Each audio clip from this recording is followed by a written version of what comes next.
Hello दोस्तों, आज हम आपको लेके चलते हैं भानगढ़ जिले की कहानी पर। ये भारत का सबसे ज़्यादा भूतिया गढ़ माना जाता है। ये अजमेर ज़िले में भानगढ़ किला पड़ता है, जो आपको राजस्थान में मिलेगा। दिल्ली से कम 300 किलोमीटर की दूरी पे है। यहाँ लोगों को कई किस्से कहानियाँ प्रसिद्ध हैं, जो कि काफ़ी भूतिया और डरावने हैं। इसको भारत का सबसे ज़्यादा डरावना किला भी कहा जाता है। यहाँ पर कई लोगों ने कई भूतिया गतिविधियों को या कुछ अजीब सा महसूस किया है। इस किले के आसपास जाने में भी लोग डरते हैं। इसीलिए भारत के पुरातत्व विभाग ने भी इस किले के बाहर एक नोटिस जारी किया है, जो कि शायद आप स्क्रीन पे देख रहे होंगे। इस स्क्रीन के अकॉर्डिंग इस नोटिस के मुताबिक आवश्यक सूचना जारी की गई है, जो कि है भानगढ़ की सीमा में सूर्योदय से पहले एवं सूर्यास्त के पश्चात प्रवेश वर्जित है। इस किले में किसी भी मवेशी का प्रवेश भी वर्जित है।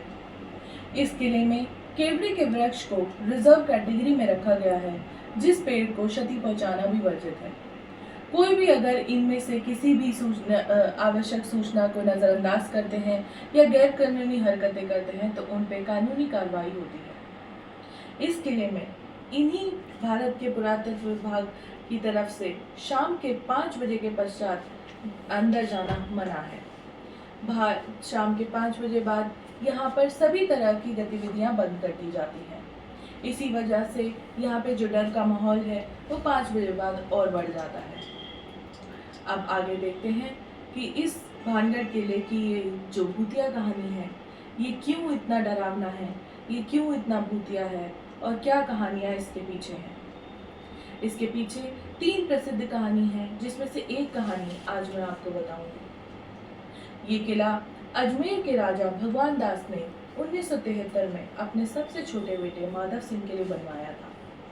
जब ये किला बना था तब ये बहुत ही खुशहाल और बहुत ही आबादी से भरा था, पर कुछ ऐसा घटा कि ये किला बिल्कुल सुनसान, वीरान और बिल्कुल भूतिया हो गया। यहाँ से रात के समय चीखने, चिल्लाने, रोने की आवाजें आने लगी। आते जाते लोगों ने यह भी बताया है कि इस किले में से कुछ ऐसी गंध आती है जो कि उन्होंने पहले कभी नहीं सुनी, जिससे भी डर का माहौल बन जाता है। इस किले के आसपास कई लोगों ने कुछ ऐसा महसूस किया है जो नॉर्मली वो नहीं करते हैं। चलिए अब आगे बढ़ते हैं। यह कहानी है रानी रत्नावती की। रानी रत्नावती बेहद ही खूबसूरत रानी थी। जिस समय की ये बात है उस समय वह 18 वर्ष की थी। सभी राज्य के राजकुमार उन्हें अपना बनाना चाहते थे, उनसे विवाह करना चाहते थे। उनकी खूबसूरती के परचम हर जगह लहराए हुए थे। हर कोई रानी रत्नावती की एक झलक के लिए कुछ भी कर सकता था, लेकिन रानी रत्नावती, उन्हें शादी में कोई भी मन नहीं था। एक दिन की बात है, रानी रत्नावती अपनी सहेलियों के साथ बाजार से कुछ खरीदने गई।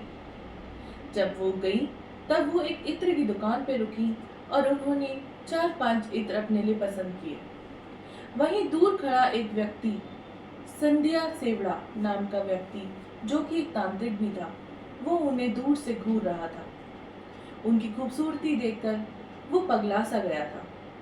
उसने उन्हें देखते ही मन बना लिया कि इस रानी को मैं हासिल करके रहूंगा, लेकिन वो उसे कैसे कर पाता, इसलिए उसने अपनी तांत्रिक विद्या का यूज किया। उस तांत्रिक विद्या में उसने रानी के द्वारा खरीदी गई इत्र की बोतल में से एक बोतल में काला जादू किया और उस इत्र को बदल दिया। रानी को ये नहीं पता चला कि ऐसा भी कुछ कोई कर चुका है। वो तांत्रिक इसी बात पर खुश होने लगा कि अब जो उसका बिछाया जाल है वो तो पूरा हो ही जाएगा। लेकिन उसे क्या मालूम था कि उसको ये करते हुए रानी की एक सहेली ने देख लिया। जैसे ही रानी घर जाकर अपने उस इत्र को लगाने लगी, जैसे ही रानी वो इत्र लगाने लगी, तभी उनकी सखी ने उन्हें रोक दिया। उन्होंने बताया कि उन्होंने किसी एक संदिग्ध आदमी को उस इत्र के साथ छेड़छाड़ करते देखा था, और जहां तक उन्हें लगता है कोई ना कोई काला जादू इस इत्र पे किया गया। यह सुनते ही रानी ने वह इत्र की बोतल एक बड़े से पत्थर पे दे मारी। उस काला जादू के हिसाब से जब जो भी इस इत्र को लगाता वो इंसान या वो चीज उस तांत्रिक के तरफ आकर्षित हो जाती। यही करते करते जैसे ही वो इत्र की बोतल पत्थर पे टकराई, वो पत्थर उस तांत्रिक की तरफ आकर्षित होने लगा और लुढ़कते हुए उस तांत्रिक की तरफ गिरने लगा। धीरे धीरे उस पत्थर ने तांत्रिक को ही कुचल डाला। मरते वक्त तांत्रिक ने एक श्राप दिया कि भानगढ़ किले में सभी लोग दर्दनाक मौत मारे जाएंगे। इसके बाद ये किस्सा यहीं खत्म हो गया। कुछ दिन बाद एक खुशहाल राज्य भानगढ़ अपनी खुशियों में पूरी तरह से लीन था। उसे नहीं पता था कि आगे क्या होने वाला है। इस तांत्रिक का श्राप उन्हें कहाँ ले जाएगा। रानी रत्नावती अपनी खूबसूरती और अपनी सखियों के साथ पूरी तरह से मौज मस्ती में लीन थी। उन्हें शादी में कोई दिलचस्पी नहीं थी, इसीलिए वह अपने महल में अपने गढ़ को खूब मजे लेती थी। अब लेकिन कुछ दिनों बाद एक ऐसी घटना घटी जिसने भानगढ़ का पूरा भविष्य ही बदल दिया। भानगढ़ का करीबी राज्य अजबगढ़, उसने एकदम ही भानगढ़ पर युद्ध छेड़ दिया। युद्ध में भानगढ़ की बुरी तरह से हार हो गई। अजबगढ़ जीत गया। अजबगढ़ के सैनिकों ने भानगढ़ की प्रजा पर बहुत ही ज्यादा अजबगढ़ की सेना ने भानगढ़ के लोगों पर बहुत ही जुल्म ढाए, उन्हें बहुत ही दर्दनाक मौत दी। जो तांत्रिक का श्राप था वो सच हो गया। इसमें रानी रत्नावती भी ना बच पाई और उन्होंने भी अपनी जान से हाथ धो दिए। इसी तरह से उस तांत्रिक का श्राप फल गया और भानगढ़ एक भूतिया किले में बन गया। भानगढ़ से उसी टाइम से चीखने चिल्लाने रोने की आवाजें आने लगी। उसकी पूरी आबादी खत्म हो गई। जो एक हंसता खेलता गढ़ था वो एक वीरान खंडर बन गया। आज भी लोग वहां जाने से डरते हैं और इस कहानी पर अटूट विश्वास करते हैं। इसके अतिरिक्त भी और कहानियां हैं जो भानगढ़ के लिए काफ़ी प्रसिद्ध हैं, लेकिन उनके बारे में मैं अपनी अगली वीडियो में बताऊंगी। आपको इस वीडियो को देख के कैसा लगा? आप इस बारे में क्या कहना चाहते हैं?